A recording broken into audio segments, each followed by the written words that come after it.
আজকের কুড়িগ্রাম জেলা শহরের বিভিন্ন মসজিদের ইমাম এবং হেফাজতে ইসলাম বাংলাদেশ কুড়িগ্রাম জেলা শাখার নেতৃবৃন্দের সাথে আমাদের জরুরি মত বিনিময় সভা। দেশের বর্তমান প্রেক্ষাপট এবং আলেম ওলামাদের আমাদের কি করণীয়, মূলত সে বিষয়ে একটু মত বিনিময়ের জন্য আপনাদের ডাকা হয়েছে। যারা এসেছেন সবাইকে স্বাগত জানাই। আল্লাহ তাআলা আমাদের সবাইকে ইসলামের জন্য, ইসলামের কল্যাণে নিবেদিত হয়ে কাজ করার তৌফিক দান করুন। প্রেক্ষাপট সবকিছুই আপনাদের জানা, সবার জানা। একটু সংক্ষেপে বললে বিষয়টা খুব ক্লিয়ার হবে যে আমরা 8 দলীয় আসন সমঝোতা, এটার মূল উদ্যোক্তা ছিলেন আমিরুল মুজাহিদিন হযরত পীর সাহেব। যেহেতু পরিবেশটা খুব ভালো ছিল, অনুকূলে ছিল, তো তাদের সাথে আমরা একাকার হয়ে একটা সুযোগ গ্রহণ করি। তাই হলো কিন্তু মাঝখানে আর 3টে দল এসে যোগ হলো, কিন্তু শরীফদের সাথে কোনো কথা নেই। 8 দল থেকে হলো 11 দল। এরপরে শুনলাম যে এটা নাকি এনসিপি কে দেবে। সেদিনটা গিয়ে প্রচারণা আমি নিজে গুটিয়ে নিলাম। পরে যখন আসন সমঝোতা, খুব দুঃখের বিষয়, আপনারা ভিতরের কাহিনীটা না বললে, 12ই ডিসেম্বর ছিল বসার তারিখ। 2 আমির এবং তাদের সাথে লোকজন বসবে। আমাদের আমির বরিশাল থেকে আসছে। সেদিন জানানো হয়েছে জামাতের পক্ষ থেকে যে আমাদের আমির অসুস্থ, আজকে বসা হবে না, তাহলে আগামীকাল বসা হবে। 13ই ডিসেম্বর আবার বসতে হবে, কিন্তু সেদিন বলা হয়েছে নায়েবে আমির এতটা অসুস্থ, উনি হাসপাতালে আছে, স্যালাইন চলছে ওনার, আজকেও বসা হবে না। আমাদের আমির চেয়েছিলেন 19 তারিখে সাবমিট হবে, এককভাবে সাবমিট হবে। যদি আমরা সমঝোতায় করি, সব দল কেন সাবমিট করবে? তারপরে 14 তারিখে বসা হয়েছে। আমাদের পক্ষ থেকে 100 তারিখে নিছিল আসলে, যে আপনাদের সম্ভাব্য কোথা থেকে উঠিয়ে আসতে পারবেন। 100 তারিখের মধ্যে কুড়িগ্রামের সাইডটাই ছিল, কিন্তু 14 তারিখ বসার পরে জামাতের আমির ব্যয় করে দিলেন একটা কাগজ।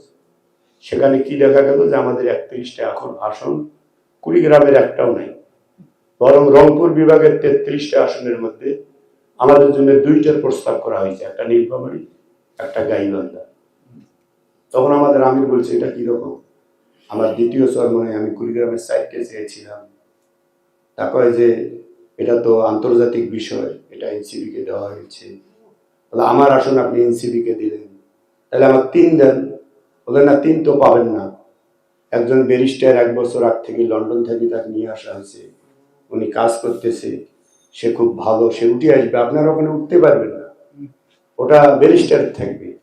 তাই আমাকে 4 দেন। ওটা 4 কিভাবে স্যার? ওটা তো জামাতের আসন। 1986 সালে সেখানে অ্যাডভোকেট সিরাজুল সাহেব এমপি হয়েছে, মন্ত্রী হয়েছে। আমার আমির হতবাক, আমার আমির জামাতের আমিরকে বলছে, ভাই সমঝোতা করলাম, আমি দেশ পুরুষ হয়ে গেছে দেশবাসী, আমাকে বান্দরবান আর খাগড়াছড়ির যা সমঝোতা করাবে, যে আসন আমি উঠতে পারবো না সে আসন নিয়ে আমার লাভ।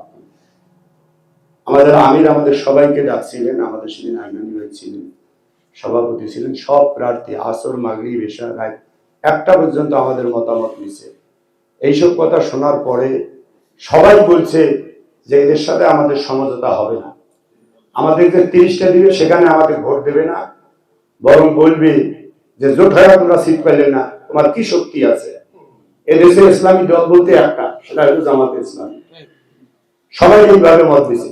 নারায়ণগঞ্জ 4 আসনের আমাদের একজন প্রার্থী, উনি রাষ্ট্রদূত, কয়েকবার হজ করছেন, জি।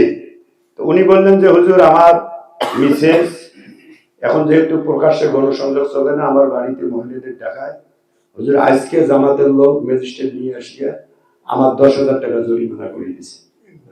অথচ আমরা বলি যে 2 বাক্স নীতি, হয় হাত পাকা থাকবে না হয় দাড়ি পাল্টা থাকবে। আমি বলি ওদের মুখে কোনোদিন সে কথা শুনি না, আমিও বহু সভায় যাই, আমি বলি ইয়াসিন ভাইয়ের মুখে কোনোদিন শুনি না যে 2 বাক্সের একটা থাকবে আর কি।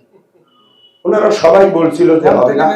জি, শেষে আমার বক্তব্য আমি বলছি আমাকে আর বলতেই দেবে না। তখন রাত 12টা পার হয়ে গেছে।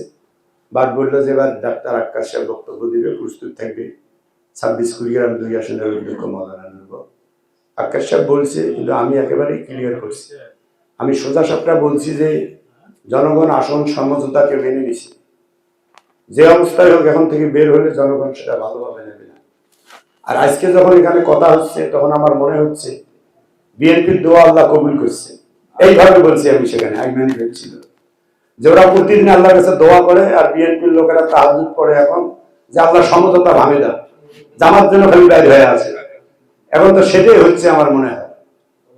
আমার আসলে আমি চাই না, এটা এনসিপি দিয়েছে তারই থাক, আমাদের উলিপুর যদি কয়াবলা নেওয়া যায় তাহলে দেখেন।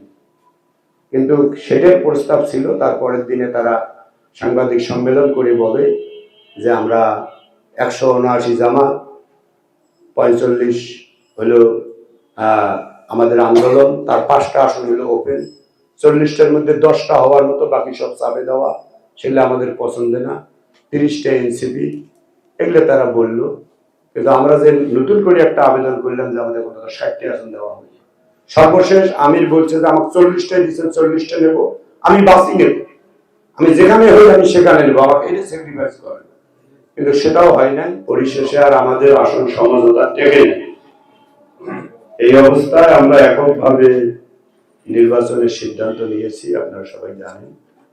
আর ইতিমধ্যেই হেফাজতের আমির বাবু নৌরি পেশা হুজুরকে স্বাগত জানিয়েছে এবং উনি আনুষ্ঠানিকভাবে সমর্থন জানিয়েছে। যেহেতু হেফাজত অরাজনৈতিক সংগঠন, তারা ভোট না করলেও ভোট দিবে, যে কোনো এক পক্ষকে তারা সমর্থন করতে পারবে।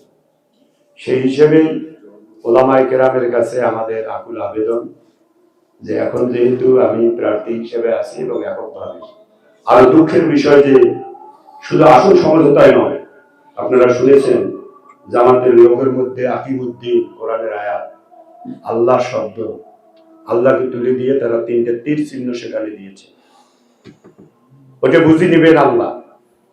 হাকিমুদ্দিন সেটা সেখান থেকে উঠিয়ে দেওয়া হলো। শরিয়া আইনের বিষয়ে তারা মুসলিম খ্রিস্টান কমিউনিটিদের সাথে দেখা করলেন, দেখার পরে তারা সেখানে এসে ওই মহিলা বলতেছেন আমরা খুব আশ্বস্ত হয়েছি, জামাতের আমির আমাদের আশ্বস্ত করেছেন যে তারা ক্ষমতায় গেলে শরিয়া কায়েম করবেন না, প্রচলিত রাজনীতিতে তারা এই রকমের দেশ চালাবেন। তাহলে আমরা বিএনপিকে দোষারোপ করলাম, ক্রিটিসাইজ করলাম যে আপনারা বলেছেন আমরা শরিয়া আইনে বিশ্বাসী না, আর জামাত বলতেছে যে আমরা শরিয়া আইন কায়েম করবো না। প্রকারান্তর তো একই হয়ে যায়। আর শরিয়া তো হিন্দু, মুসলমান, বৌদ্ধ, খ্রিস্টান সবার জন্য কল্যাণকর। সুলতানুল হিন্দ ছিলেন খাজা মঈনুদ্দিন চিশতি, হিন্দুরাই তো তার এই লকব দিয়েছে যে মুসলমান যদি এভাবে রাজত্ব চালায় তাহলে আমাদের হিন্দু রাজার কোনো দরকার নেই, মুসলিমরাই আমাদের অমুসলিমদের চালাবে।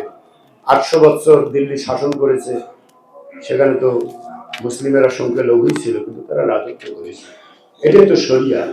শরিয়া মানে ন্যায্যতা, সেটা যেহেতু হয় নাই, সে কারণে আমরা সেখান থেকে বের হয়ে আসছি। এখন এই পরিস্থিতিতে আমরা আছি, সারা দুনিয়ায় ছড়িয়ে দেওয়া হচ্ছে যে এই রকমের ভারতের টাকা খায়া 400-500 কোটি টাকা নিয়ে যে চরমনে সমঝোতা ভাঙিয়ে চলে গেছে, সুতরাং এদেরকে আর ভোট দেওয়া যাবে না, এখন যে আছে তাকে দেওয়া হবে।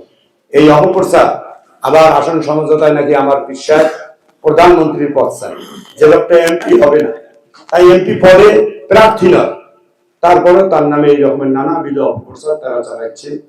আমরা চাই যে আপনাদের সার্বিক সহযোগিতা হলে সত্যের বিজয় হবে ইনশাআল্লাহ, সত্য ঢাকা থাকবে না। আমি হয়তো একটু কথা দীর্ঘ বললাম, মানে কষ্ট নেবেন না। আপনাদের সবাইকে আবারও আমাদের ইসলামী আন্দোলন বাংলাদেশের পক্ষ থেকে, কুড়িগ্রাম জেলা শাখার পক্ষ থেকে শুভেচ্ছা জানিয়ে আপনাদের সবার সুস্বাস্থ্য মঙ্গল কামনা করে শেষ করছি।